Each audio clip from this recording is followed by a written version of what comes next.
It's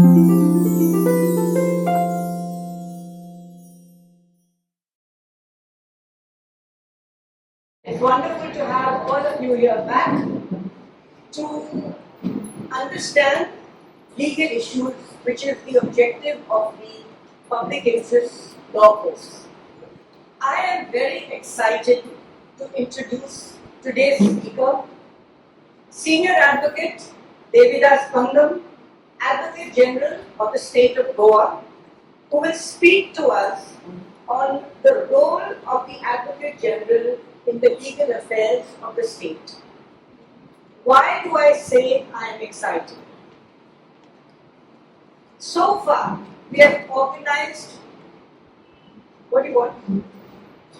I'll call it. So far, we have organized several legal courses, PIL legal courses in Panjim, in Margao, but we have never had a sitting Advocate General address the course. In fact, when I requested Devidas to address you, I was not sure he would accept. Reason being an Advocate General, he has to defend the government in all matters that come, or he assigns it to somebody else. Devidas, please, I welcome you. Come sit down.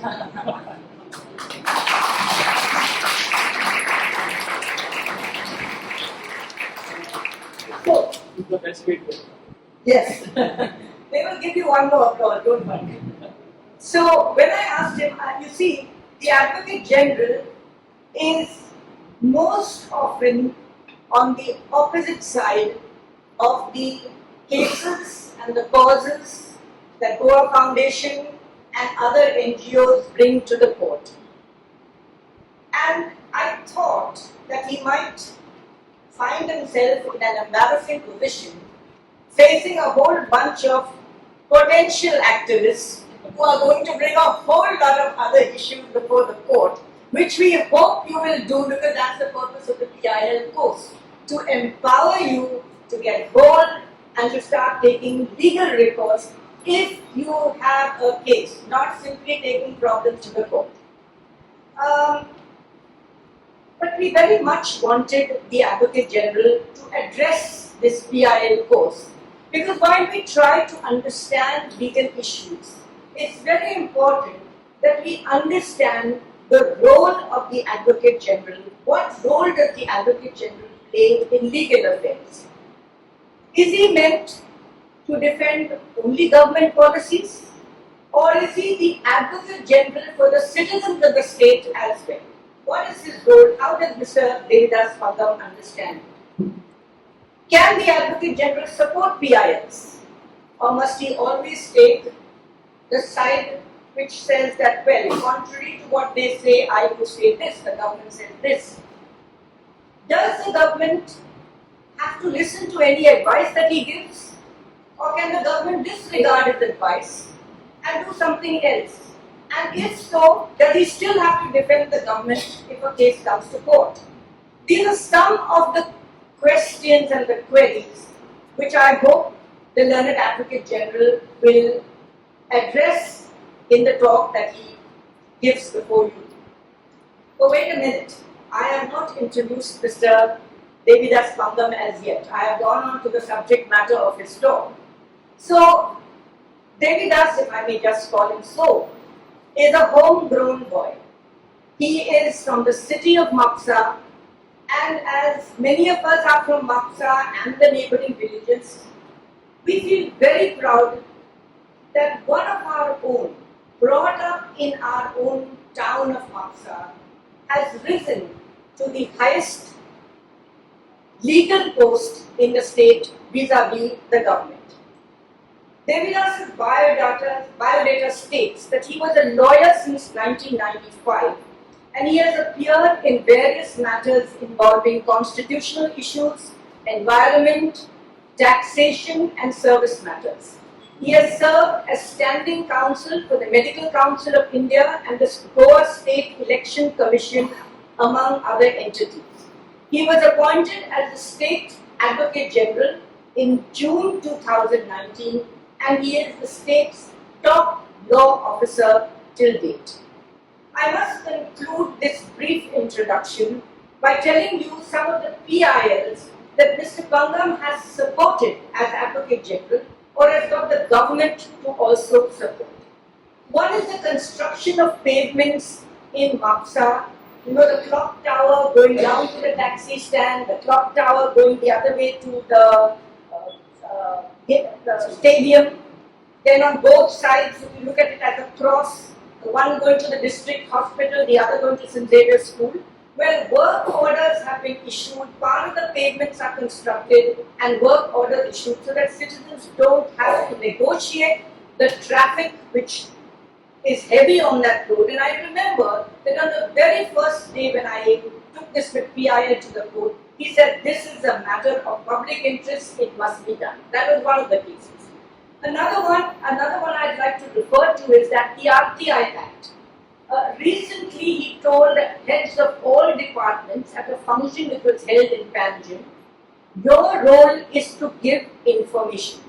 You hardly have a choice to deny it except on the few grounds listed in the Act. Give the rest of it unhesitatingly. A completely pro-public stand.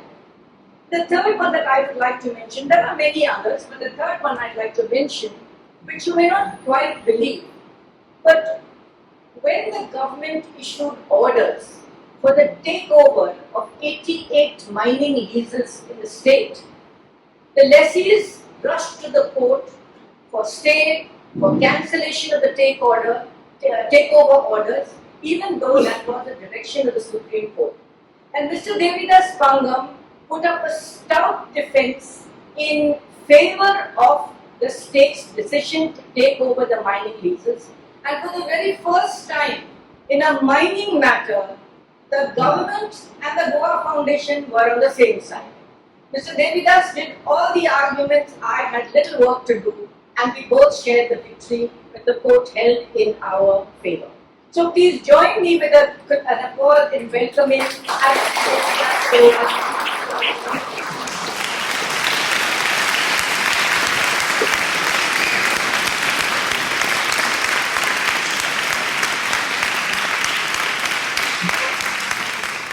First of all, begin with a warm good evening to all of you.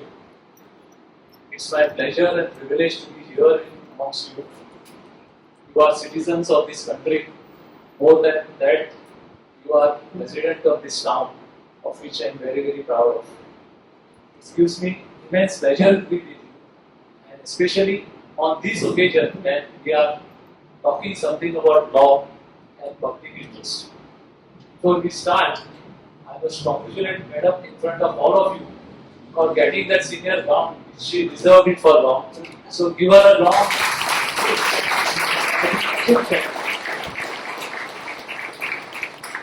She is amongst very few lady lawyers who have got the gown, the senior gown in the state of Goa. So she deserves what she has achieved so far, and especially this silk, we call it a silk in her legal profession. So congratulations to Madam. Thank you to Goa Foundation for having invited me here, and it's my pleasure to present before you the topic and the subject on which I am supposed to talk. Basically, the subject and the division of that subject which was sent to me by Madam covers few portions. First, it covers a portion about the powers of the Supreme Court and the High Court. Thereafter, it speaks about the PILs. Then, what is the role of the Advocate General when it comes to the state? So, let me start with the constitutional provisions as far as raising issues, making grievance, and seeking remedies from the court of law. Now, I will start from the scratch actually, and at the lowest level of court forum, and then we'll go to the higher forum. Now, in India, we have the lowest level of court system, which is in the form of civil courts. Now, these civil courts are basically covered by the statute which is related to a particular state. Like in Goa, what we have is a Goa Civil Codes Act. All these civil codes which we have in the entire state, like Civil Code of Pangsa, Civil Code of Bicholi, Civil Code of Panji, they are all covered and governed by a law called this Goa Civil Codes Act. Now, the very same civil courts have criminal jurisprudence. They have a power to punish the accused who have committed offences. Now, that law is covered by earlier what was called as the CRPC, that is what is Criminal Procedure Code, and now we have these new laws which is called as Bharatiya Nyaya Sanhita, so on and so forth. Now, this is the system of the courts at the lower level, which we call up to the level of the district court.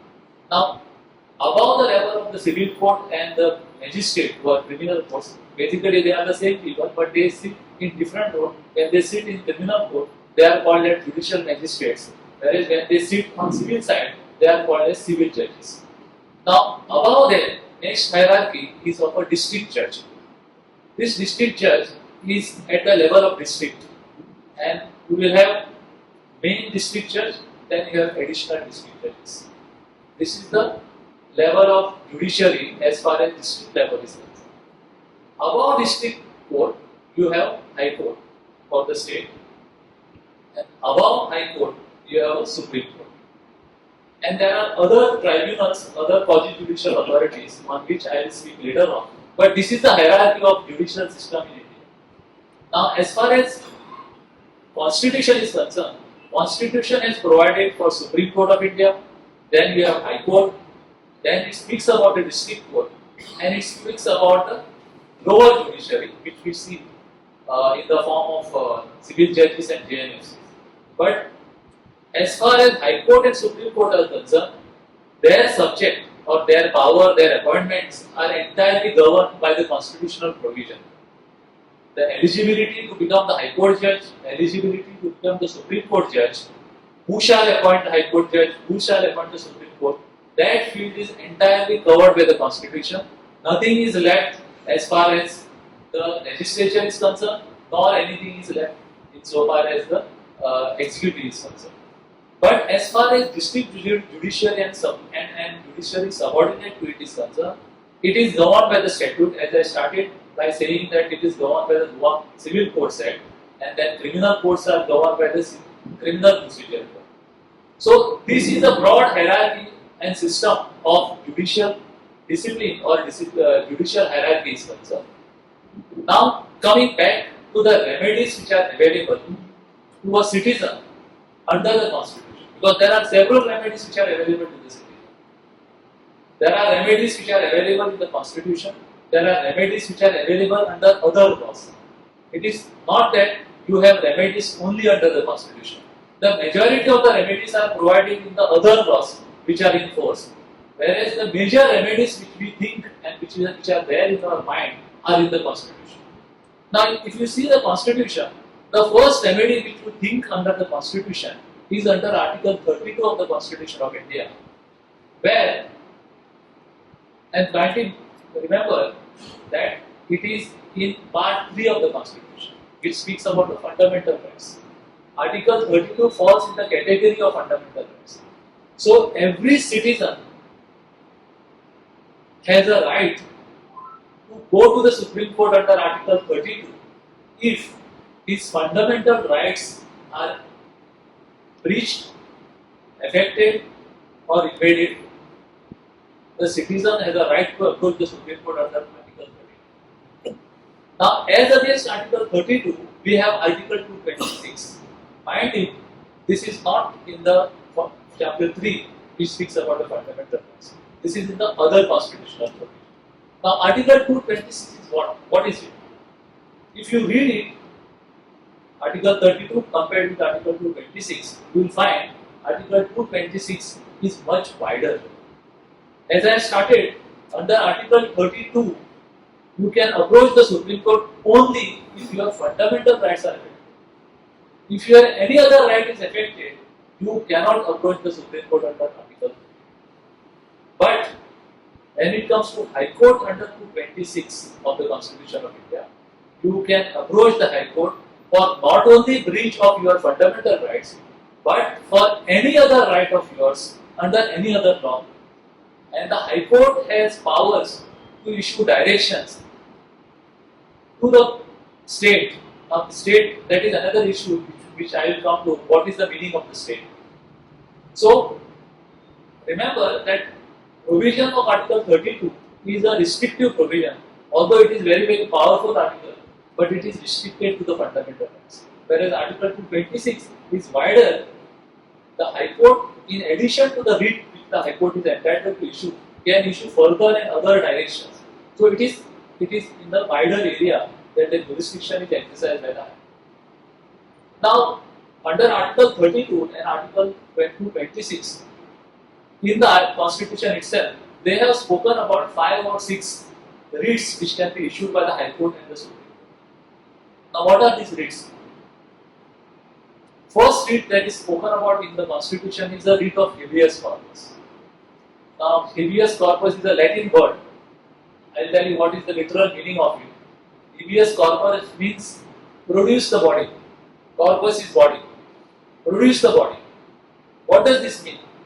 It means that if a human being, whether it is a citizen or whether he is not a citizen, if his personal liberties are at stake, if he is arrested illegally, without the procedure and support of law, if a person is missing, in that case, a case can be filed before the Supreme Court, as also before the High Court, to say, for a direction to the government or to the state to produce that person before the court.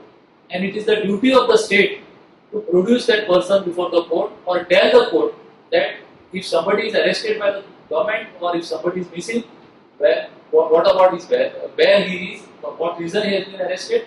If he is illegally arrested, you have to justify such a thing. So, this is briefly what is a writ of habeas corpus. Then there is another writ which is spoken of in the Constitution, is a writ of mandamus. Now, most of the petitions which are filed in BIL are for this writ. This is the writ which is sought by most of the PILs, and most of the petitions which are filed by the citizens also, they are for this writ. Now, what is mandamus? Mandamus is a writ issued by the court to an authority or to a person, directing that authority to act. If the authority is not acting, which the authority is required to act in terms of law, in terms of constitution, in terms of other legal provisions which are there in the field, then a writ of mandamus is sought from the court. The simple example of writ of mandamus is supposing that if there is a complaint made against an illegal construction to the panchayat or the town and country planning department, if they don't take action, we file a petition that is called as writ of mandamus, commanding whichever is the authority, either the panchayat, the director, the DCP, whichever is the authority, to take action. So this is writ of mandamus. The third writ which we speak about in the Constitution is a writ of prohibition. So what is this writ of prohibition? Now this writ is not normally filed. You rarely have a case where a writ of prohibition is sought. So what is this writ of prohibition? Writ of prohibition is a writ where a person can go to the High Court or the Supreme Court and tell the High Court or the Supreme Court that, look, there is a quasi-judicial authority which is assuming jurisdiction which is not vested in such authority. Supposing that a power is given to one authority to take action against a particular act or against a particular person, that power is to be exercised by that authority and against such a person. But supposing that by authority is exercising powers and that authority has no jurisdiction to take action against the citizen. So in that situation, before that authority passes any order, takes action against you, you can rush to the court and request the High Court or the Supreme Court to say that, look, there is an authority who has no jurisdiction or authority in this matter, on this subject, or over me, or over a citizen. please stop him from doing that. Now that is called as writ of prohibition, where an authority is stopped from taking action where the authority does not have jurisdiction or authority. This is one writ which is stopped. Then another writ which is called as writ of quo warranto. Now what is writ of quo warranto? The literal meaning of writ of quo warranto is in what capacity or authority you are holding a post. If a public officer or a public post is held by a person who is either not eligible to hold that post or is not authorized to hold that post, or if he has usurped the position of an authority, in that situation you can approach the court and say that X person is holding a post or a public post without the authority of law. Please tell him to quit. So this is a writ of quo warranto. The last writ which I want to mention today, and which is mentioned in the Constitution, is the writ of certiorari. Now what is this writ of certiorari? Certiorari is filed against any order that is made by a judicial officer or a quasi-judicial officer. Now what is quasi-judicial officer or authority? I will come to it after some time, but remember that writ of certiorari is filed to quash an order made by a quasi-judicial authority or a judicial authority. So these are the types of writs which are mentioned in the Constitution. But apart from that, any other direction also can be issued by the court, that is High Court and the Supreme Court, depending on the need of the particular case or the requirement of a particular case or the situation that has arisen in a particular case. This is broadly the power of the Supreme Court as also the High Court under the Constitution. So we have Article 226, we have Article 32 of the Constitution on there, where the powers of the High Court and Supreme Courts are prescribed. There is one more provision in the Constitution which authorizes the state legislature, that is our assembly at the state level and the parliament, to create tribunals. That provision is there in the Constitution, where their power has been conferred upon the state legislature or the central legislature, that is the parliament, to create tribunal to decide particular types of cases. Now, for example, you have a tribunal called as Central Administrative Tribunal. Now, what does this do?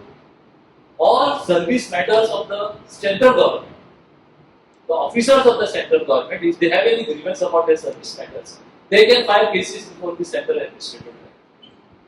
There are several other tribunals which can be created, and then when we come to the National Green Tribunal, when we come to that subject, we will talk about it. Basically, these are the remedies which are provided in the statute.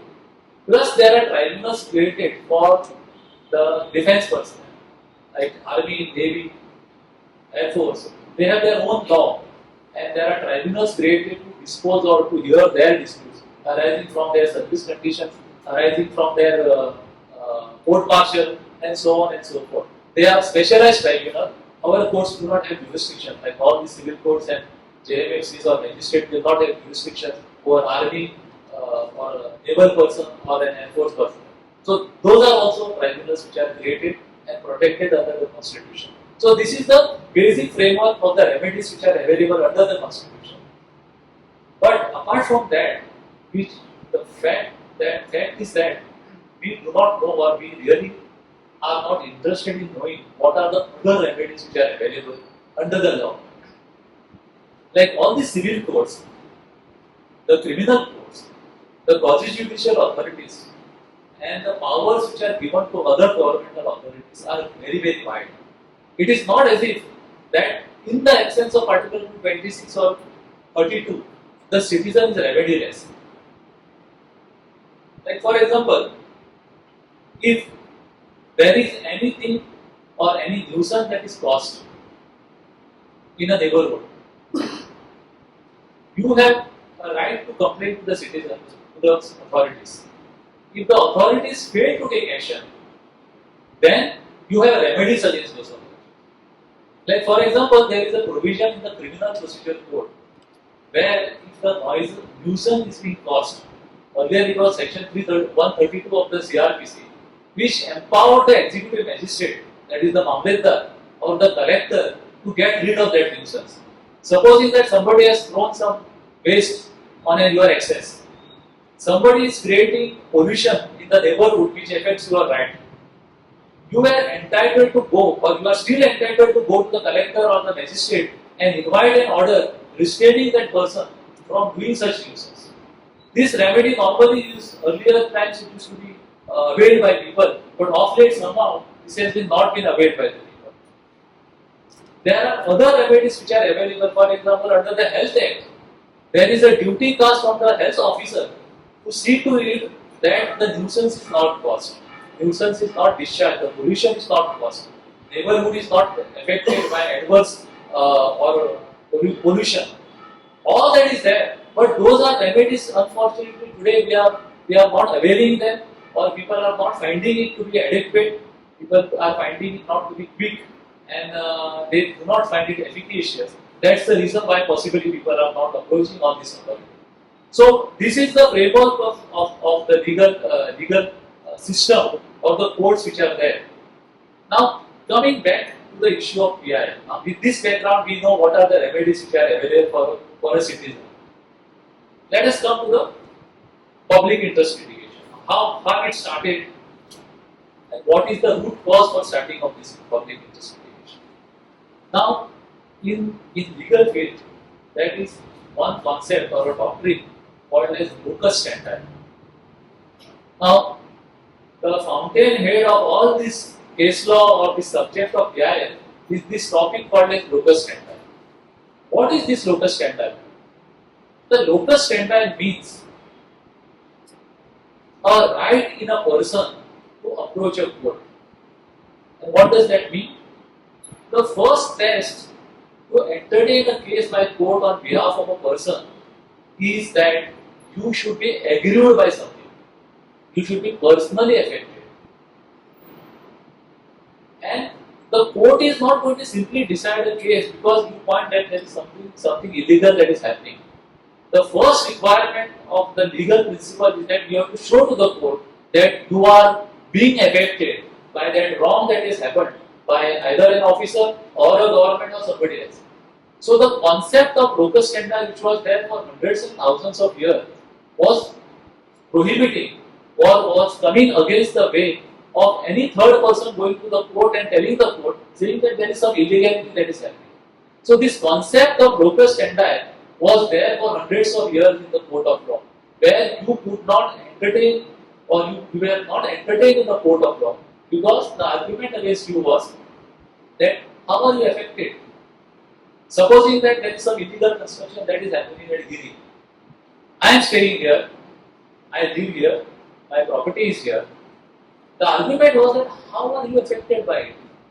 That is happening at Giri. So the issue of locus was decided at the threshold and the cases were being thrown out on the ground that you don't have a locus. So this continued for a long period of time. Then it was realized by the courts that this may not be a correct thing to do. And in the context of India, it was realized by the court that India is such a vast country and it has so much of diversity, and people here are not so educated, they don't have means, they don't have knowledge to come to the court and tell the court that I am being affected by something wrong that is happening. When that was realized, then the courts became liberal. They slowly started becoming liberal. Then they started realizing that this root or doctrine of locus standi is coming between the rights of the citizens, common men, poor people, and the rights which are conferred upon them by the constitution and by the other laws which are enacted. So, to balance this, the concept of PIL was brought up. Now, what is that concept of PIL? In PIL, you are not asked as to how are you aggrieved. You have to only show that you have bona fides and you have a cause. There is something that has gone wrong and which is affecting the citizens, which is affecting the state, and which is affecting the society. You have to just establish that nobody is going to ask you as to how you are going to be personally affected. So that is the difference between the public interest litigation and any other litigation. When you are not seeking your own rights before a court of law, but you are seeking the right in respect of the entire society, in respect of class of people, in respect of wrong that has happened to the state by and large. In that situation, a PIL is entertained where your locus doesn't come in picture. But what comes in picture basically is your conduct also. In a PIL, although your locus is not looked into, but your conduct, your character, and your background, your object and purpose for which you file a PIL is looked by the court. And that to a certain extent it will be looked upon. So, the difference between a regular case that is filed in a court and a PIL is this, that a PIL petition does not have to establish a locus standi for filing of the case. Whereas in any other case, you have to establish that your rights are affected, you are aggrieved by something, and that is why you approach the court. To continue with this on the aspect of PIL, I told you that the court will look at you and your conduct when it entertains a PIL. Courts will entertain a genuine PIL. Court will not entertain a fake PIL. What they see basically is that the petition is not filed with some ulterior object to gain some personal favors or advantage. Then they will see whether your conduct in filing this petition is fair or proper. Then the third thing they will see is, as far as the PIL petitioner is concerned, what is your background? Do you have any background of agitating cases or agitating for people and so on and so forth? So these are basic things which are looked by the court at you for entertaining a petition which is called as PIL. And then the court will go into the merits of the matter. Going further, once you file a petition, the question that comes is what the court would do in such a PIL. Now, the basic principle in a petition under 226 or Article 226 or Article 32 is this, and this is the principle of administrative law, that the courts are not supposed to find out whether the decision of the government is right or wrong. What they are supposed to find out is whether the decision that has been taken by the government and the process that is adopted by the government is legal or not. Now, this is called as a doctrine of judicial review by the courts. Now, what is this judicial review? Judicial review of an administrative decision of the government is not like an appeal. The court is not going to say whether this permission which is granted is correctly granted or wrongly granted. That is not the job of the court. What the court will see is whether the procedure that was required to be followed for grant of this particular permission has been properly followed or not. Whether the safeguards which are required to be taken while granting such a permission was taken or not. Whether the authority who granted the permission had the authority to grant such permission or not. But court will not say whether this permission is right or wrong. If the court finds that this procedure was not properly followed, some law was not properly followed, somebody had no authority, the court is required to set aside that decision and send the matter back to the government to decide it correctly in accordance with the prescribed procedure and the safeguards which are required to be maintained. There are several cases which you will find of this nature. The best example is when the EC that was granted to Mopa Airport was set aside. The EC was not set aside completely. What they said was that the procedure that was followed, safeguard that was required to be taken care by the authority was not followed or satisfied. Therefore, we set aside the EC. Government and the authorities were directed to go through the entire gamut again and follow the rules, follow the procedure, and finally grant the permission.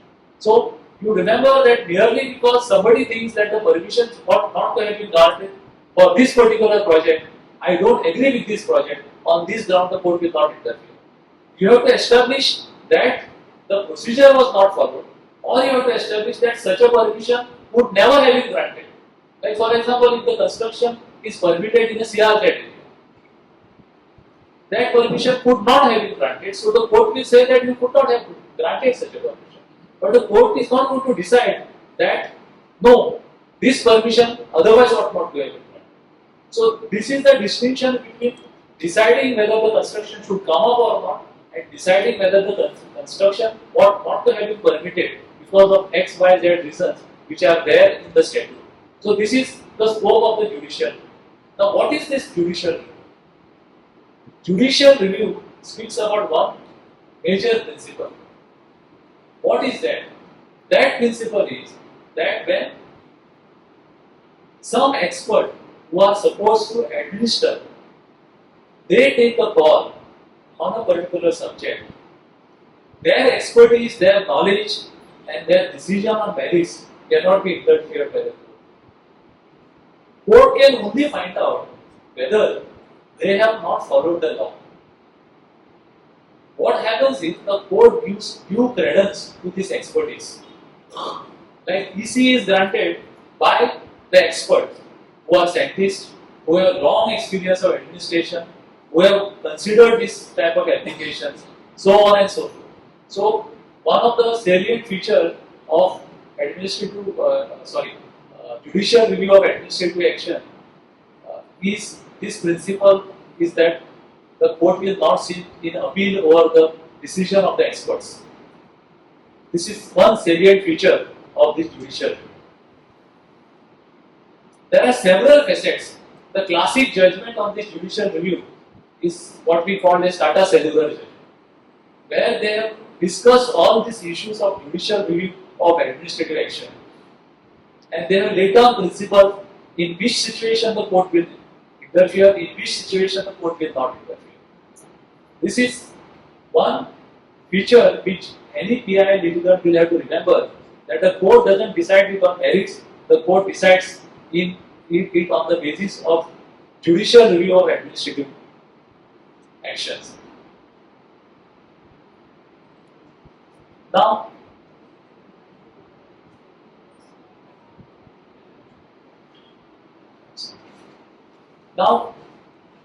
the subject is so wide, it's difficult to finish. I have a time limit of 1 hour. So, I think on this topic of PIL Article 32 and 226, I will stop at that and then I will go to the issue of the role of Advocate General.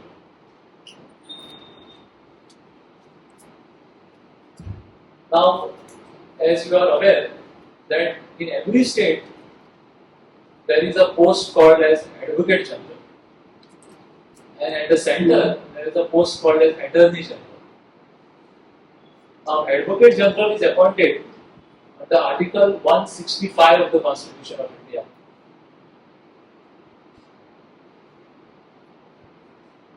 And the Advocate General is appointed by the Governor,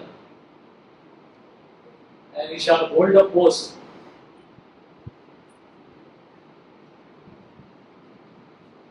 till the Governor has the pleasure of having him as the Governor.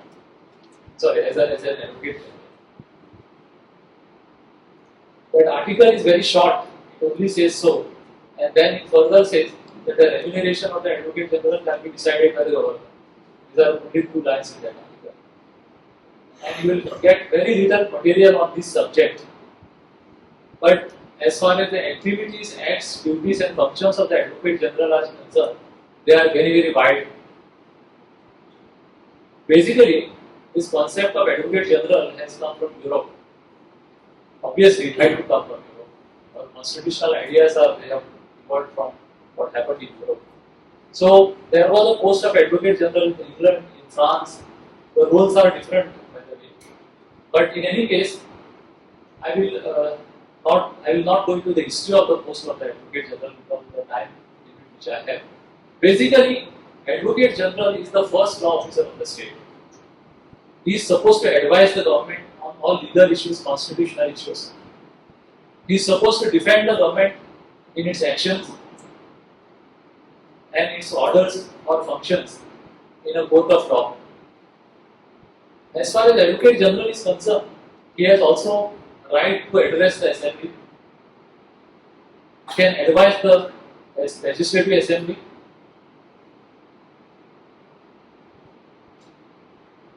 But that advice is not binding on the state. Neither it is binding on the legislative assembly nor it is binding on the state. The Supreme Court has held that this relationship between the Advocate General and the state is like the relationship of a client and the lawyer. But there are certain privileges and duties which are conferred on the Advocate General in some statutes. Before I come to those duties which are assigned under certain statutes, as an Advocate General, the Advocate General is not a mouthpiece of the state.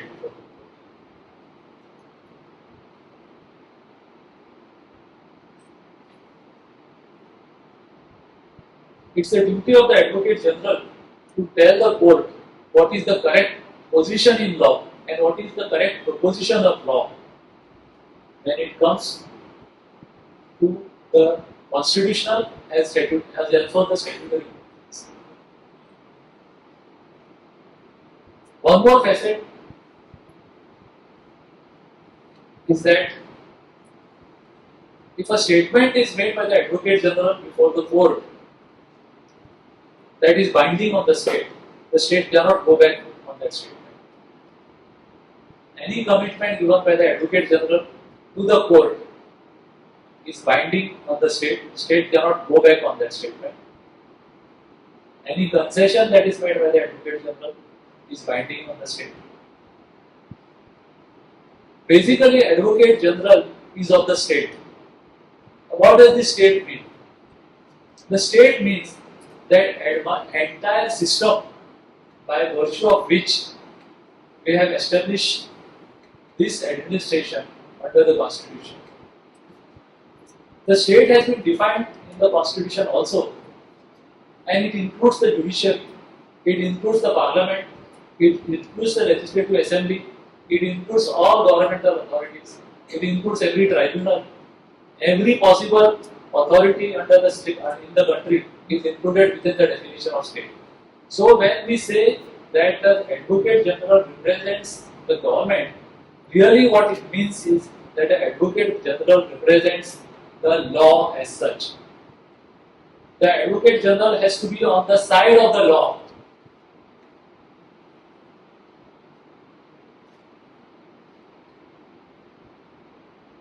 The concept is like this. When I say that the Advocate General has to be on the side of the law, what is the concept? The concept is that the whole operation of the Constitution, the entire machinery under the Constitution, is supposed to be an ideal situation. It is not imagined by our Constitution makers that anybody will have any personal opinions or personal acts when we administer the country. What was thought was an ideal position. All of us will constitute a state. It will be a collective decision, and the whole endeavor was to ensure that the Constitution, constitutional machinery, the law, the statute will be operational in such a manner that the whole purpose is to give benefits and welfare of the people. That was the idea. So therefore, when I say that the Advocate General is on the side of the law, it means that he should represent the true proposition or position of law before a court of law. He should have an independent mind insofar as interpretation of law is concerned and application of that law in a particular given situation. he is supposed to tell the court in a given situation that I do not agree with the government on this fact or on this thing which has happened in a particular case. He is supposed to tell the court that this is the problem and this is the solution for that problem. This is the duty of the advocate. It is not necessary that the court may agree with the views of the advocate general, but it is his duty and function to tell the court what is the correct proposition of law, even if he finds what the court is saying or court is doing in a particular manner. If it is not correct in accordance in his view, it is his duty to point out to the court that this proposition or this situation is not the correct situation in law. That is what his duty in the court is concerned. Now, I was telling you about what are the duties which are or functions which are conferred upon the Advocate General under various statutes. Under the Constitution, I have told you that it is the duty of the Advocate General to advise the government on all matters which are referred to. That is the constitutional function. But apart from the Constitution, there are other duties which are cast upon you. First thing which I can think is about the provision of the Contempt of Court Act, where if any person wants to file a criminal contempt against any person, mind you, there is a difference between civil contempt and criminal contempt. I am talking only about criminal contempt. Now you will ask me what is the difference between the civil contempt and the criminal contempt. Now civil contempt means if there is an order of the court which has been breached or which has been not implemented or which has been not followed by an authority, that amounts to a civil contempt. What is criminal contempt? Criminal contempt is interference with the administration of justice. What is this interference with the administration of justice? One instance is contempt on the face of the court. In a court of law, where the court proceedings are going on, somebody abuses the court, somebody abuses the fellow lawyer, he conducts himself in the open court in such a manner that it affects the functioning of the court. It hurts the majesty of the court. In such a situation, it amounts to criminal contempt. This is one type of criminal contempt. There may be many criminal contempt. Supposing that there is a court order, and while that court order is being implemented, somebody interferes with the execution of that order, it may amount to criminal. The third situation which I can think of is supposing that somebody is acting in such a manner that the court's order is thought to be frustrated. He tries to use his influence somewhere on some officer or somewhere something. He physically interferes with it. All that may amount to criminal contempt. But that is not the normal criminal contempt which comes before a court of law. Normal criminal contempt that comes before a court of law is where there is direct interference with the administration of justice. Supposing that somebody talks ill about the court or a particular judge in public. Of course, truth is a good defense in the contempt. But if you are hurling some words, phrases, language against the judge to affect the majesty of the court, that would amount to criminal contempt. Now, in those type of cases, nobody can straight away go and file a criminal contempt against a particular person who has committed a criminal contempt. The requirement is that you have to apply to the Advocate General for a consent to file a case of criminal contempt. Unless you get a consent of the Advocate General for filing of criminal contempt, you will not be able to, the court will not entertain your case. So this is one function which is assigned to the Advocate General. Under the same Contempt of Court Act, there is another duty or function that is assigned to the Advocate General. If the Advocate General comes to know that somebody has committed a criminal contempt, the Advocate General can file a petition before the High Court and say that yes, there is a case where somebody has tried to interfere with the majesty of the court, somebody has committed a criminal contempt, I am filing this petition. This is a second type of case or a duty that is cast on the Advocate General under the contempt of. This is so far as contempt of court is concerned. We have what is called as Advocates Act. Now, we all advocates are governed by that Advocates Act. We get our license, what we call as Sanat, under the Advocates Act. And to regulate our activities, we have Bar Council. Like we have for Goa, Bar Council of Maharashtra and Goa, which has domain over Goa and Maharashtra. At the national level, we have Bar Council of India. Our disciplinary proceedings, our license is granted by the Bar Council of the state. Now, Advocate General of the state is an ex officio member of the Bar Council of the state. He automatically becomes a member of the Bar Council of the state. In the disciplinary proceedings against any lawyer for having committed a misconduct, the Advocate General can appear and give his say on a particular advocate's conduct. So that is provided in the Advocates Act.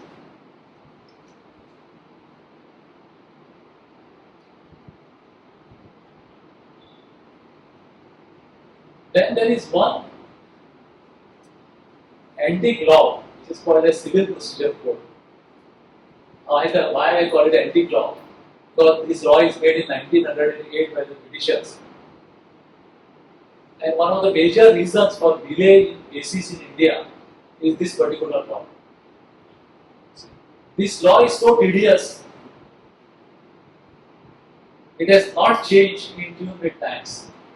It is in the same form which was the way it was there in 1908. And one of the major reasons for delay in all civil matters is this law, which in my view has to be drastically amended to suit in terms of time. But that's besides the point. But there is one section there called as section 92. Now that is there from 1908.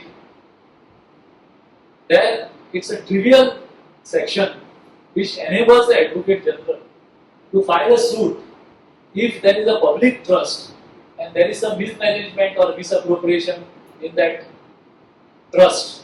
The Advocate General can file a suit before the district court. Nobody has ever filed it in my knowledge. At least in Goa, I don't remember anybody has filed. But that provision is still there. That is a colonial provision which still exists on the statute book. These are few of the duties of the Advocate General under various statutes.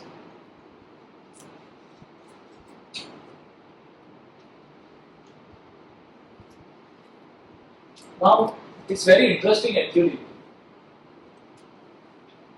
Now, when this provision for Advocate General was being discussed in the Constituent Assembly, there is one interesting speaker who has spoken about this.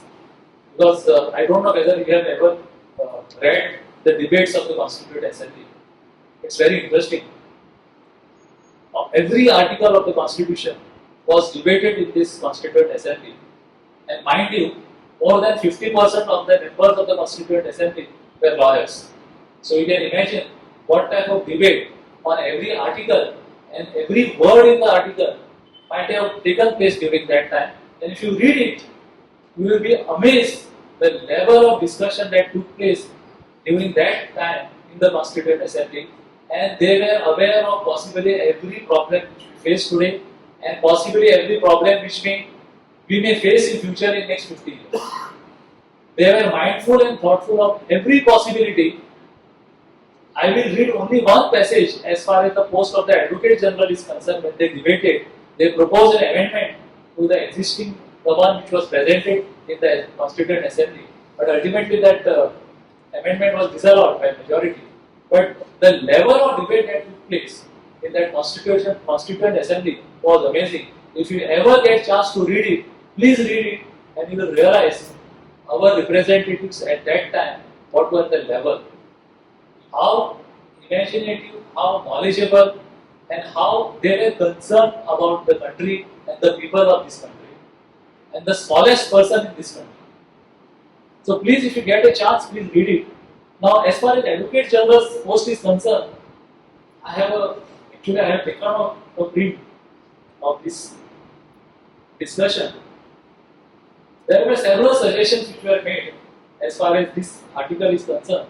In the draft constitution, it was called as Article 144A and 144. But ultimately, when the constitution was finalized, it became Article 165. But what is amazing in this article was one discussion and one speaker, Mr. P.K. Sen, has spoken and given a lengthy speech on this post. He was insisting that the Advocate General should be made a member of the Council of Ministers. According to him, the portfolio of law ministry should be given to the Advocate General. And he has given this lengthy speech. I will not read it, but he was really arguing to say, and his argument was this, that the opinion of the Advocate General is not binding on the government. And if you want to make it binding on the government, it is better to make him the member of the Council of Ministers.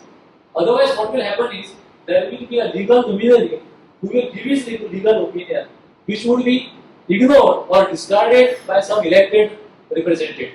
Such a situation, according to him, was not contemplated. So, his insistence was that he should be given the portfolio of the minister and should be at the level of the minister. That was his demand. But ultimately, that amendment was defeated by majority. It was rejected.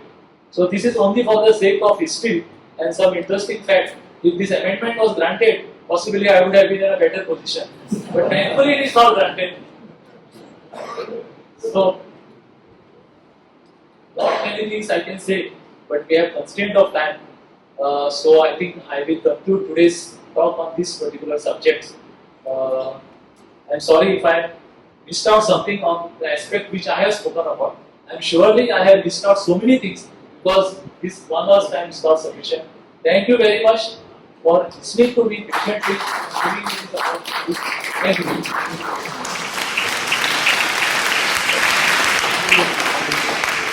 Thank you, Senior Advocate Devidas Pangam, Advocate General of the State, for speaking at length about the subject of PILs, which he did first, enlightening you on when you can file and what other remedies there are, which we don't often use, and then going to the post of Advocate General.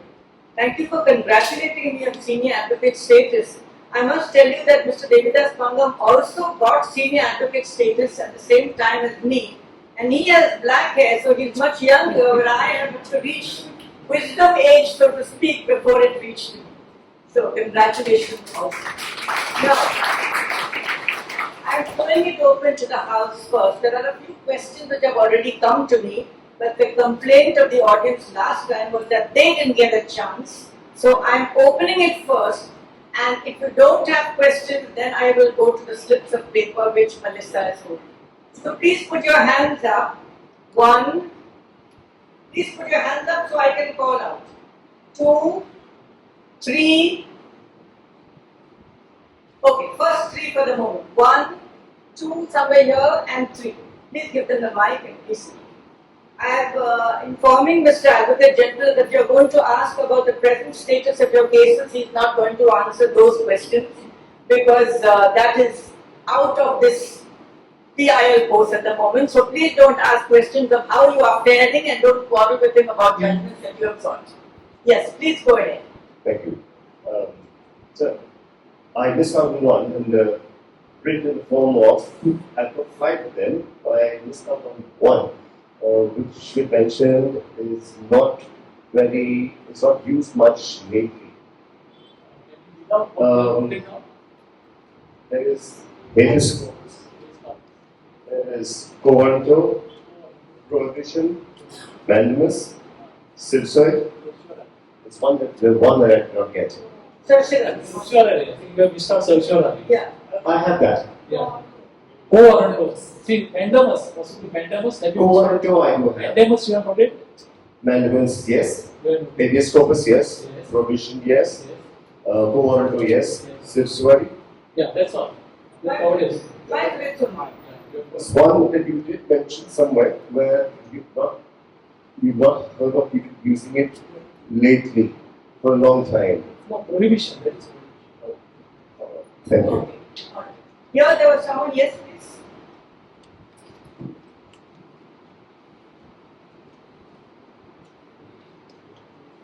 Sir, I just have a question regarding disciplinary action against lawyers who threaten you with defamation. What is the time frame that you have to file a case against such disciplinary action in the Bar Council?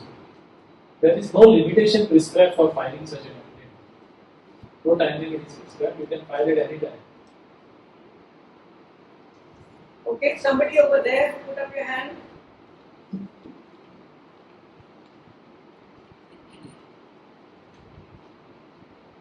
Hi, sir. So this is regarding what you said about the criminal contempt and civil contempt.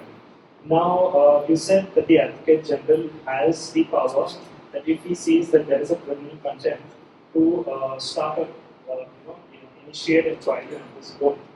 Does this also apply to civil contempt? No, it doesn't. It doesn't. It doesn't. Okay, and just one other question is regarding the Advocate General laws. Now, you said it is not binding even on the Legislative Assembly. Now, when the Legislative Assembly, when they have talks regarding the amendments or regarding anything, is it binding on the Advocate General to step up and speak if he is present, or they have to ask? We have to ask. They have to ask. They have to invite. They have to invite you and then talk about it. Thank you. Okay, while some, all right, here's the lady there.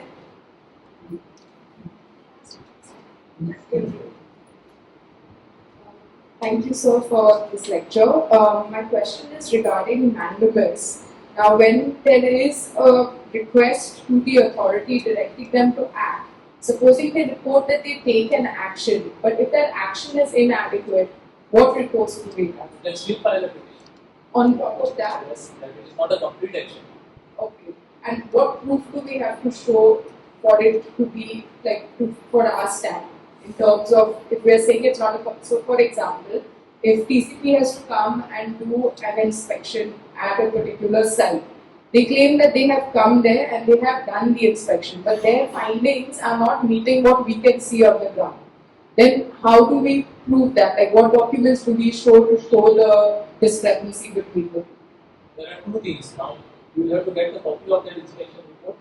Once you get the copy of the inspection report, within your knowledge, you know what is contrary to the actual position at the site. You can allege it, write a complaint to the very same authority saying that you have not done this. And factually at site there is something else. You can produce photographs before that authority to say that at site it is something else. And still if that authority is not acting, it is not revisiting the place, you go to the court and point out the place. Yeah, who else could hear you say? Just one moment. Sir, regarding service matter, we have to approach tribunal or high court.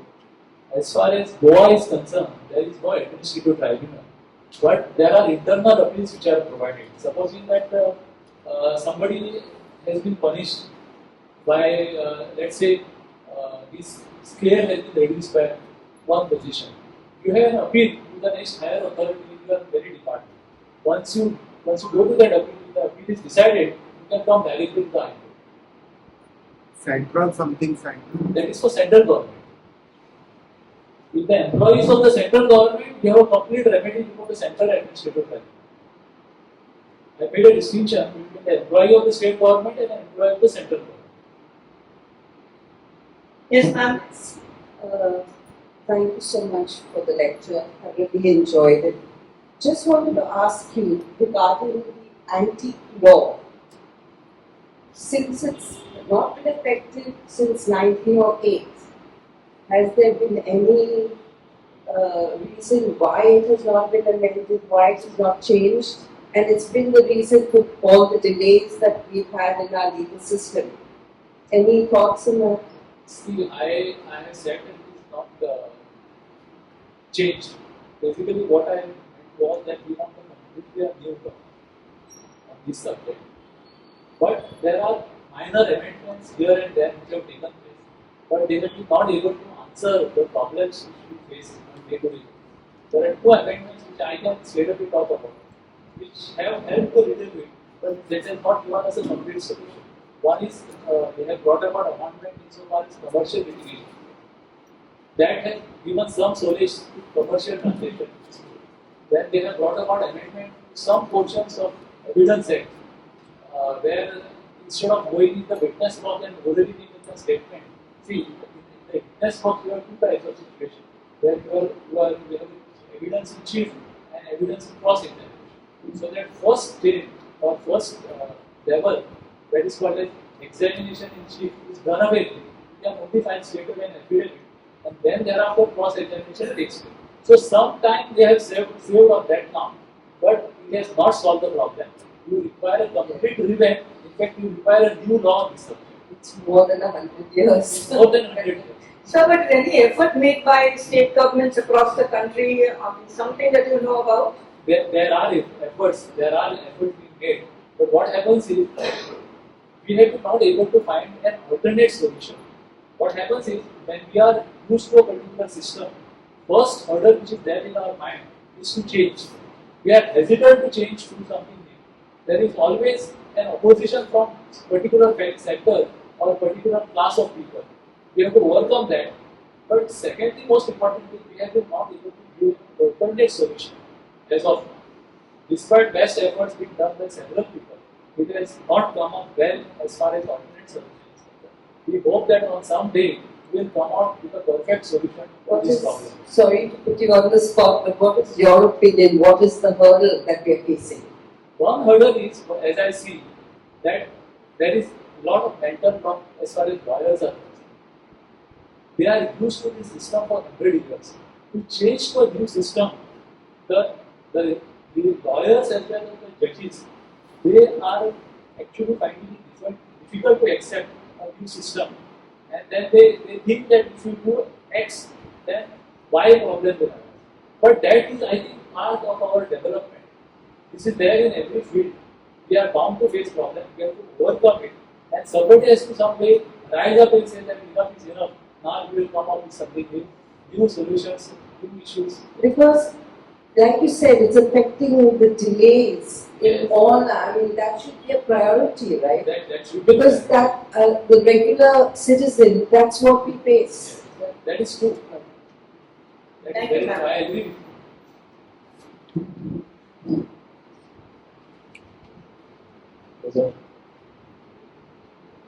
Good evening, sir.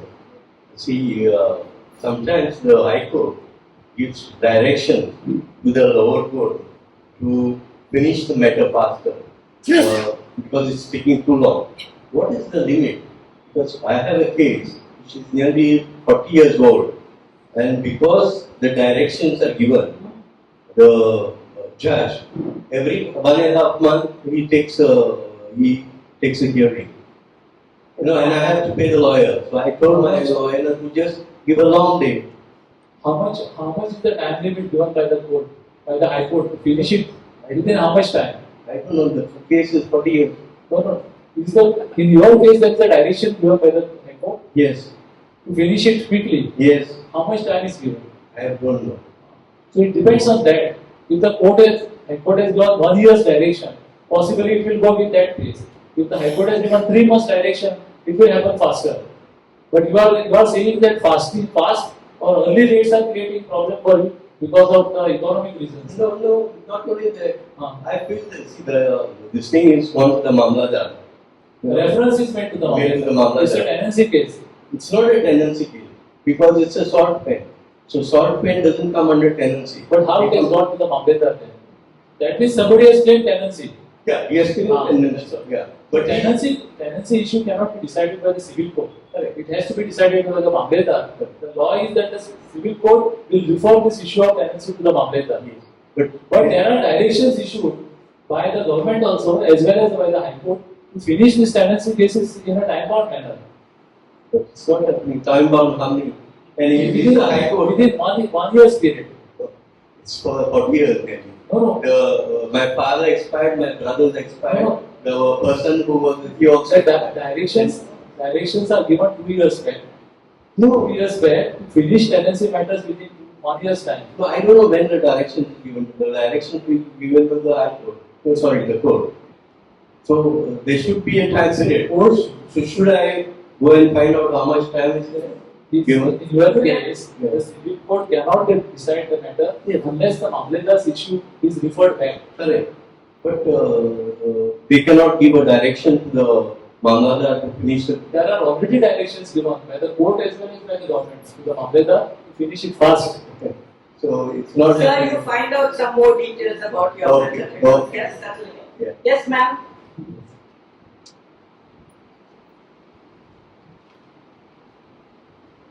Good evening, Good evening. Norma. Sir, thank you for your talk. I wanted to ask you, some time ago, 2019, there was a demolition order after a lot of prodding to the TCP and investigation was done to a property just behind my house because we have a strip of land in between. However, the pressure was put by that buyer by bribing people to stall the demolition.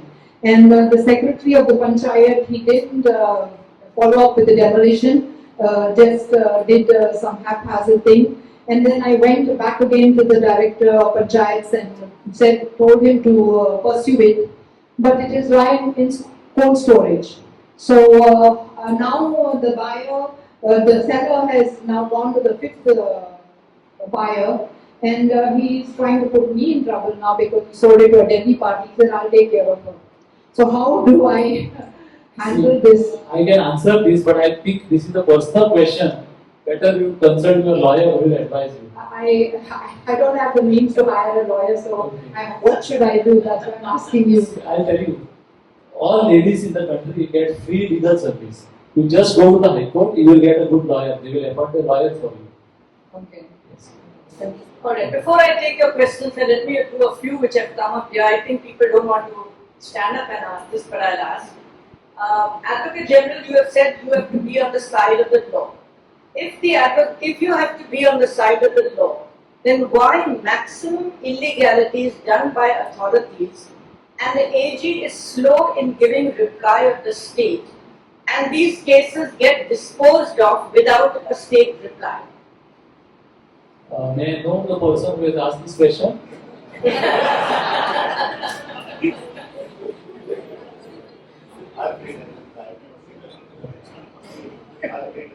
Okay. See, this is a question that is asked and the answer to is it's no. We have never delayed filing of reply in any case.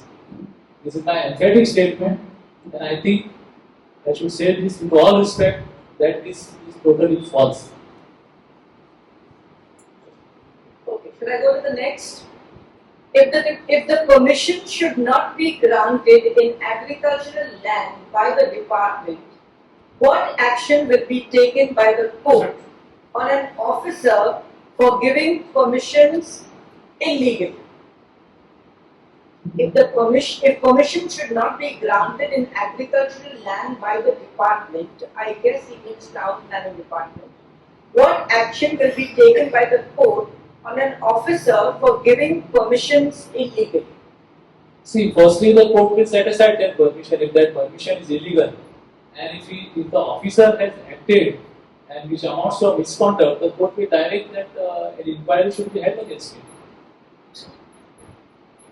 Okay, next question. What is the potential for artificial intelligence in judicial review or judicial decisions? To what extent is the Indian judiciary currently utilizing AI in its processes? What are your thoughts? Do you foresee its use in the Indian judiciary in the future in deciding cases? That's one question. Artificial intelligence, is it useful? Is the judiciary using it? As of now, artificial intelligence is not being used, but it may be useful to a certain extent. But I don't think we can have a complete answer with artificial intelligence because all what we are dealing with is very human. Every case is different than another case. You cannot stereotype. It requires a personal touch. It can help in certain extent, like for example, it can classify the cases and it can bring down the pendency of the cases. What will happen is, see, in every court there are thousands of cases. Sometimes what happens, there are typical type of cases. If the artificial intelligence is able to club them together, the court can decide it at one go. Supposing that there are 50 cases of one time, artificial intelligence can find out these cases, that 50 cases are of a particular time. It will be brought before a court at a particular time. Together, they are clubbed together, they can be decided together. It can help us in telling us that if there is a question of law that has arisen in this case, at the press of the button, possibly we may know that these issues are already covered by earlier judgment, so that it becomes easier and faster as far as deciding this number of cases. To that extent, I see some case for artificial intelligence. Okay, one more question. I've got two more questions here.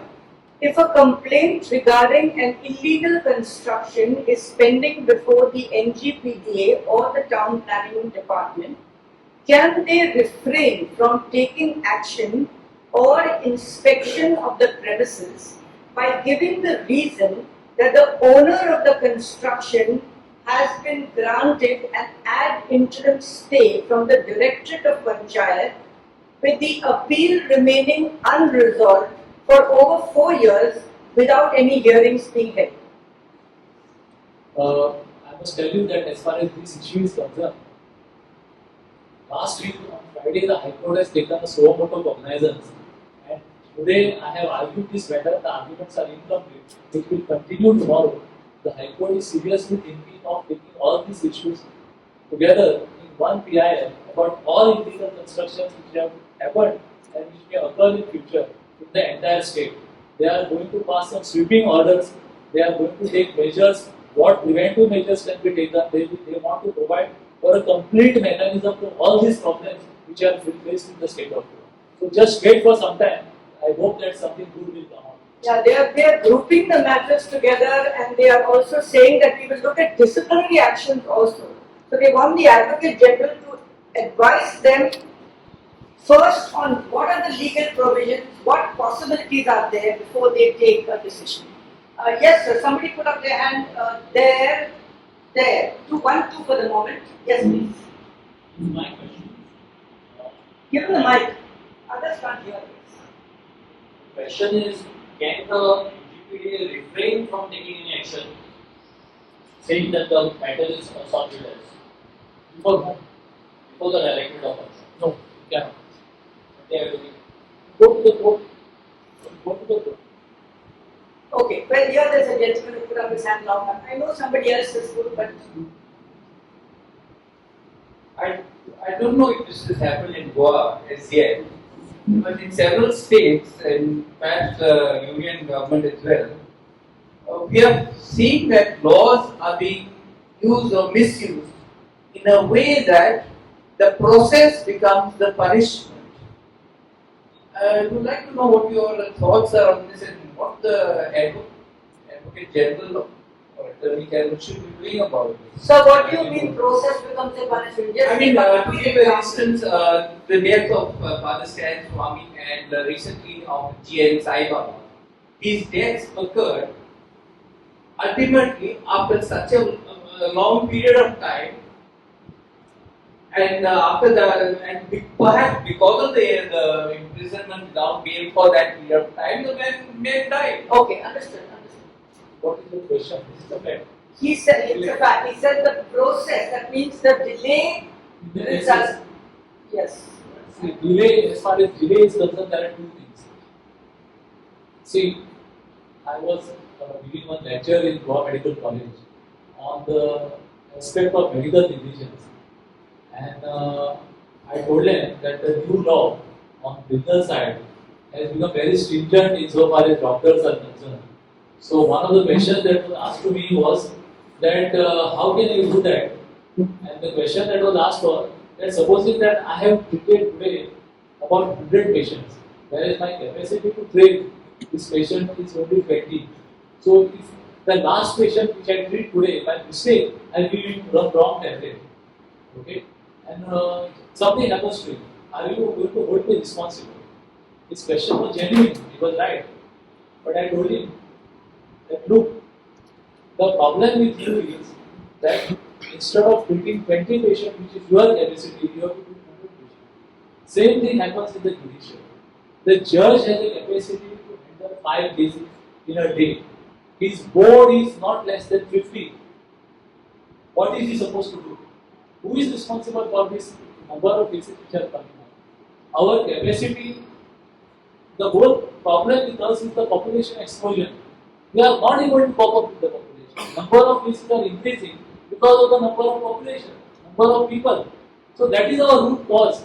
We are not able to cope up. As far as I am concerned, I every day have at least 50 things to do. There are matters before the court, 50 matters that are before the court.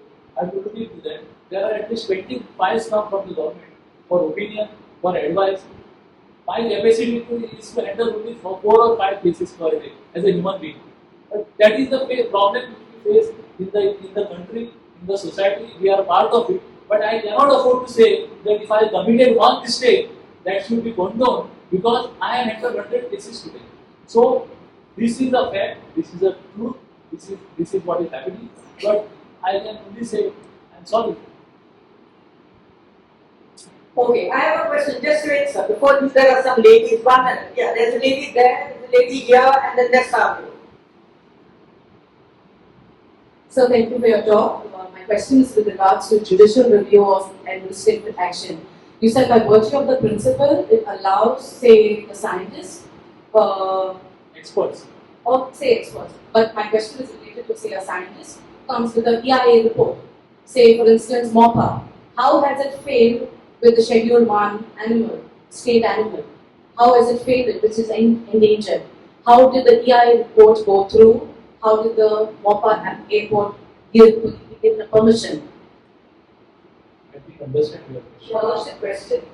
For instance, the EIA report, first time they said it was false, it was stalled for a period, I don't remember how long, but the MOPA report initially figured maybe it was a year, it was stalled, then it went ahead. How did it fail knowing the fact, how did the airport go through knowing that the fact that the state animal, the Indian boar, exists in that area, which needs complete protection as per the Schedule 1 of the Wildlife Protection Act of 1972, considering that it's endangered. How did the system fail it? Who failed? Report failed. Yes, the report. So how do you hold the scientist, the expert, accountable ethically? Who is responding to this? Nobody is doing this. So the EIA report is by the scientist, by the expert, right? You said judicial review of administrative action. If I may, I'll quote what you said. When an expert takes a call on a particular subject, the court cannot interfere, right? So by principle, if that be the case, if the EIA report first time was false, the project was stalled, how did it go through again? How could we have a MOPA report knowing that the... We have not understood the principle. See, But my question please understand, the EC is approved by experts. Okay. Okay, so the court is not going to interfere with that expertise. Who are the experts? Who have granted the EC?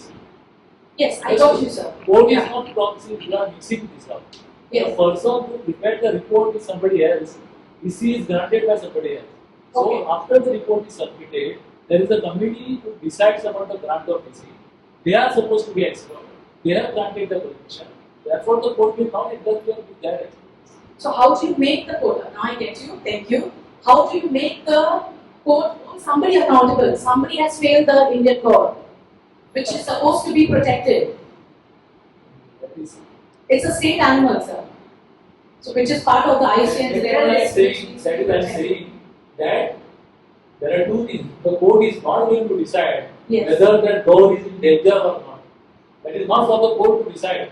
That was supposed to be decided by those experts who granted EC. Yes, And sir. the court cannot interfere with their decision. So my question is, sir, how do you make those people of the EC? How do you make them accountable? How do you make them responsible for something? See, the court goes through the process. If they have held the meetings, if they have looked at it, if they have examined it, then he says the court doesn't go. Unless they didn't hold any meetings, did not call for a report, did not do these things, then the court falls. I'm speaking as a researcher, not as an advocate.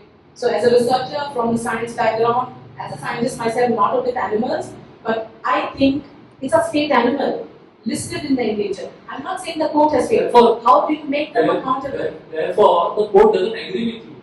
Court agrees with the experts. So therefore, that is the same principle comes in picture. That the court will not sit in appeal over the decision who granted the EC. This is your personal view. This is the view of the scientists who have given. It is not binding on that expert committee.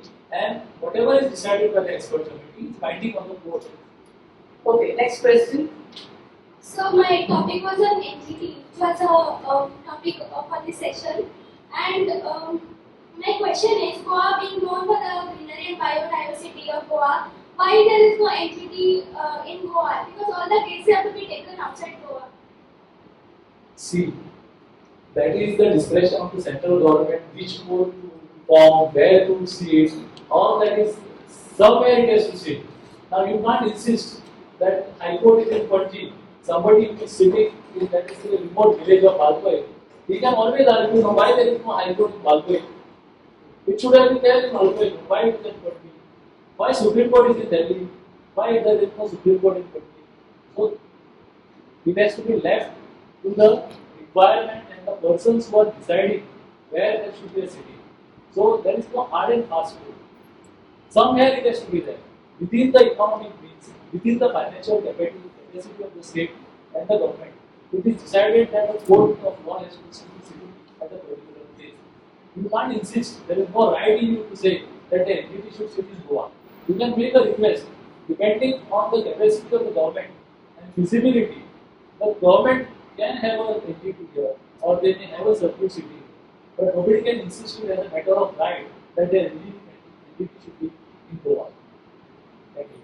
So my second question was like, if there is a village problem, we can complain to the panchayat. But if the panchayat doesn't take any action, we can complain to the Mamlatdar. But what if the Mamlatdar doesn't take any action for years and we have to knock their doors for many years? That's what we are all speaking about the same thing. If the Mamlatdar is not acting, if the director is not acting, come to the High Court. So for High Court, we have to run after them for 40 years, 50 years. What is it? That is not correct. 40 years, who has told you that 40 years is 50 years? Why can't it be run for so many years? There is no action. Sorry. Our case is going on for several years. What? So our case is going on for so many Which, years. There is no action. where is going on? In the directorate of court panchayat. Director of Panchayat. That is what the court is seeks for. We are talking about the same case. That the High So Court. every time we are given a date, then again it's cancelled. 40 years it can't be. And it is Because the Panchayat itself is formed in 1993. As a matter of speaking, I mean, this how you look. Come on, let me run around faster. Too many hands are coming up. Good evening, respected AG. I really appreciate the talk that you given. It was mine. Really appreciate it.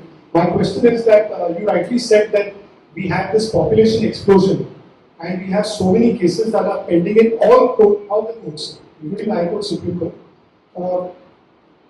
I need to know what is your opinion about mediation, because it's very, very relevantly, it's mentioned in the CPC Amendment 2001-89 section, awareness that has to be created to the public to understand how to go about with their cases rather than just going to court for any silly matters, sometimes I would say that. Thank you. It is a very, very interesting and important point you have raised. Unfortunately, we have not made a headway in this direction as far as mediation is concerned. In India, somehow the culture of mediation has not grown. There are no experts in the field who can do good mediation. We require some expert to come in the field and go into this direction. But I must tell you, in my lifetime, I have done one mediation. I was appointed by the High Court to mediate many years back, around 10, 12 years back. I succeeded in settling that matter, and you can say that I was 100% actually my result or my efforts are 100% successful. So one mediation, I was successful in settling that matter. But you are right, it has not picked up. One thing is arbitration has not picked up in India, mediation has not picked up in India. Somehow these two fields we are lagging. But people like will make a difference. And hopefully in the near future we will get some good success. So I feel that we have this adversarial concept and advocates strive for that. But I think that in the medieval times, India was the leader in mediation. Yes, very true. Why can't we get this back? Very true. Because now we have, I don't know what is the reason. What do you mean to say that? No, I mean that we need to get this back. You mean to say that since we have started learning Western education, we have gone into this direction? Possibly, but I feel so that maybe we can at least have some kind of Actually, you should have one lecture of mediation here. It's a good idea. See, people think that mediation doesn't give them the exact force of the law which they would get by a court document. Whereas mediation can save both sides a lot of money, come to some kind of a compromise, and I think the courts also endorse it in that. Yes, they endorse that judgment. In fact, in commercial disputes now, mediation is compulsory. Before you file a case, madam, Yes. the Commercial Codes Act, Yes. in a commercial dispute, before you file the case, unless there is urgent relief you are seeking, you are bound to go for mediation. You have to complete that procedure, then only you can file a case. What about family disputes, divorce and stuff like that? They don't make it compulsory. That is post-filing. Alright, no, Savio, no further question. Not more than Thank two you questions. very much, sir. Yeah, there's somebody. Please look there. There's one, and then later the man in front of him.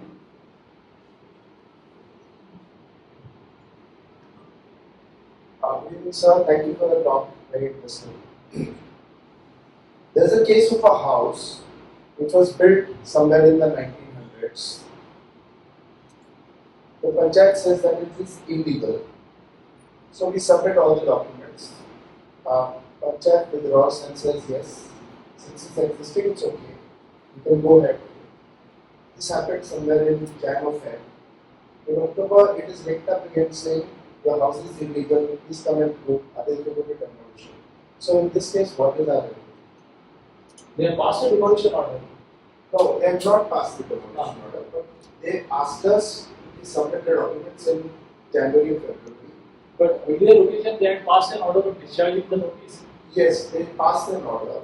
Okay. They have got a copy also of that meeting which said that it is legal.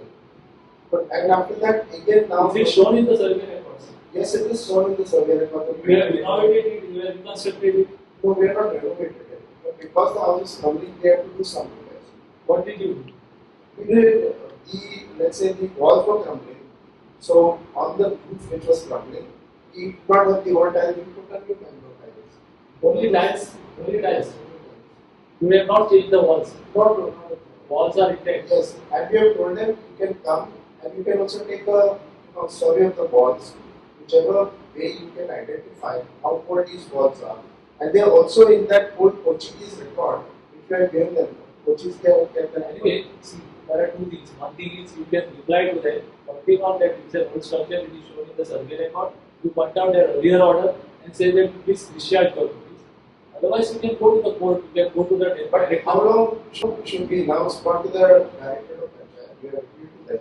In that, how long should we wait? Because now it's 3 times. What have you done? What have you done? We have appealed to the director. You have filed an appeal. Yes. You already filed an appeal. Yeah, now again, second one. Okay. But it has been now 3 times that they have told us, the Panchayat, the advocate said that you need 4 times, So how long should we Is there any demolition order passed against you? Not demolition. You have gone against the notice itself. Yeah. Okay. So how long should we wait there? Because we have what is the third time that Again, I must say that the case which is going on in the High Court is about the same thing. They have got the statistics from the director, they have got the statistics from the deputy director, how many cases are pending, how many cases are disposed of in the last 2 years, and they want to pass some orders and effective orders. So my humble solution in this case would be that I think the Honorable High Court's order was in 2 ways. One, find out which were the illegal constructions, and then secondly, give a Which notice. High Court order we are Talking about the CRZ, the economic. Okay. It is CRZ violation. Yeah, that's what they are telling us. But the house was there before the CRZ also came. Anybody has filed a complaint About this house? no, nobody is. How Panchayat issued the notice then? Because there was because the High Court had said no, that go and find out which are the illegal constructions. which village is this? Arjuna. Okay. So That's a hotbed of trouble. And unfortunately, I'm saying that I need your help. So my response. If you are on the side of the rock, we will certainly help. Yeah, there because we have got all these papers in place. So have you changed the plea? no, not at all. Whatever is there, the plan is there. We have submitted all that. See, that must be the case, I think, where the High Court has set aside all those resolutions of the Panchayat, where they discharge the show cause notice.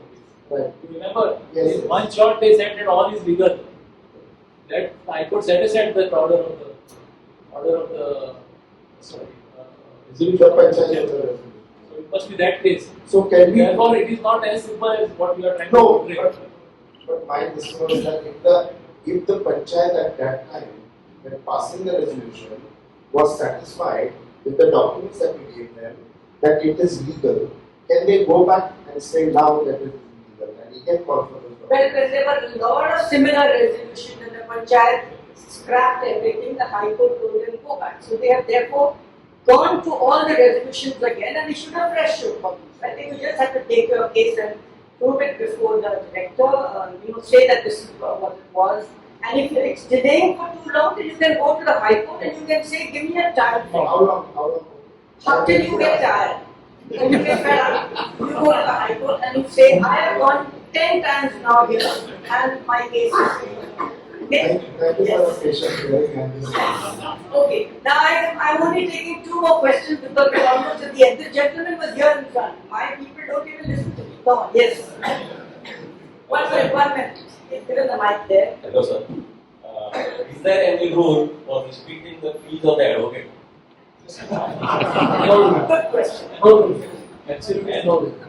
And second one is, if government has set up a committee to look into some issues relating to some, say, some bill making or something, whether that expert committee's report is binding on the government or not? No, not binding. Okay, here, in front here. Put your hand up, sir.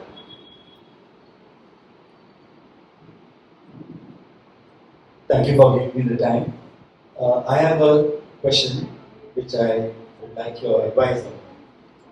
There was a certain area where there was some illegal structure and it was touching the wall of the compound over the waterway, and the case was fought in the director of Panchayat. Finally, they came to the conclusion that that should be demolished, send it to the Panchayat to do the needful. Nothing is happened. Is that contempt of court? Can contempt of court be held on that session? Is there an order of the High Court Yeah, to demolish it? not the High Court, it came from the director. So that's not. Then issued to the That's not contempt. That's not contempt. So in this case, how is the Panchayat would be held? You go to the High Court. It has been taken to the High Court. Yeah. You go to the High Court and say that the Panchayat is not implementing the order. It has happened twice. You go to the High Court. That's the only remedy for it. Okay, last 2 small questions. No, nothing more because the people are saying I'm looking that side and not at them. So, very quickly and no follow-up question. Take the mic quickly. If the High Court, Speak into the mic, sir. If the High Court gives a demolition notice and the state does not comply with it, what is the solution? Contempt of court. Contempt. Yeah, because I'm asking, and contempt, what is the result? Contempt is what? Now, what will be the action taken? The court will first implement its own order. Okay. Secondly, if somebody is negligent and culpably negligent, the court will put some sentence upon it. Now, why I'm asking, especially because of that, this has become an illegal construction debate. Yeah, no, because of the. I have not heard a single question. I warned you. in heritage, that one, that Congo, the High Court has already given order and it has gone to the Supreme Court, of course, they have given the demolition order. But so far, the government has not taken any action on that. Sir, it's an ongoing case with the courts, so I don't think I would like him to commit anything. Because the government may also hold its So the statement demolition was already issued, the order was issued and Yes, I'm aware of it. on that I'll talk point, to you, I'll talk to you. Take the other thing. Good evening, sir. 10 years back, I was illegally terminated from school. Myself and my wife, and our cases are pending in High Court, sir. Can I apply for new post in other school now? Can I take that job, sir? I don't know the facts of your case, but you have to see as to for what reasons you are terminated. See, My case was, fortunately, my case was with you, sir.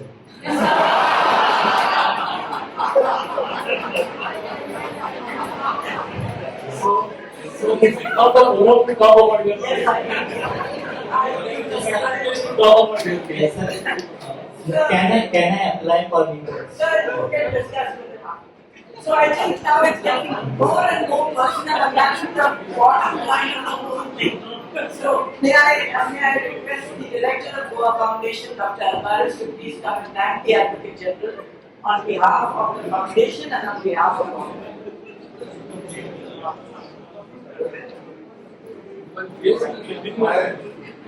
I'm sure you will all agree with me that we had a splendid time this evening and at least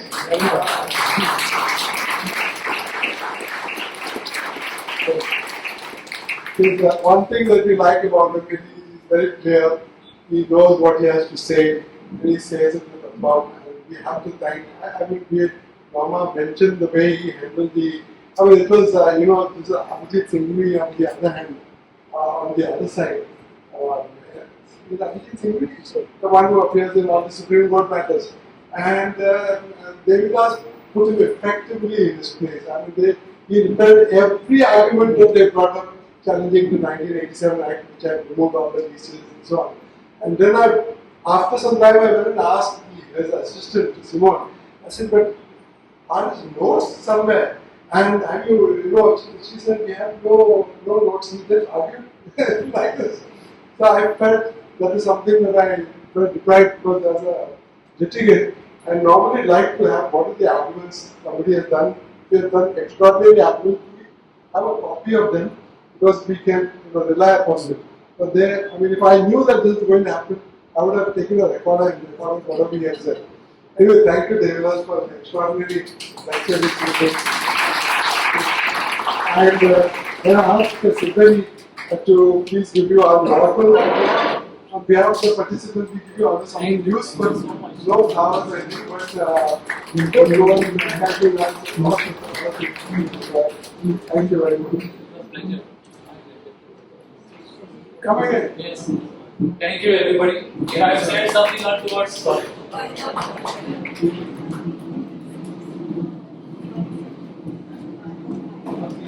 There are still some